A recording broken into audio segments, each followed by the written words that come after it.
सिंध की निगरां काबीना के नाम सामने आ गए हैं। ज़राए के मुताबिक ब्रिगेडियर हारिस नवाज वजारत दाखिला व इत्तलात के वजीर होंगे, ईश्वर लाल ज़रेत और वर्क्स एंड सर्विसेज के वजीर होंगे।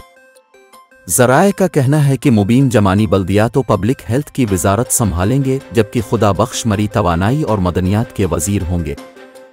इसी तरह डॉक्टर साद नियाज को सेहत और बहबून आबादी का कलमदान दिया जाएगा और डॉक्टर राना हुसैन एजुकेशन और यूनिवर्सिटी एंड बोर्ड के वजीर होंगे।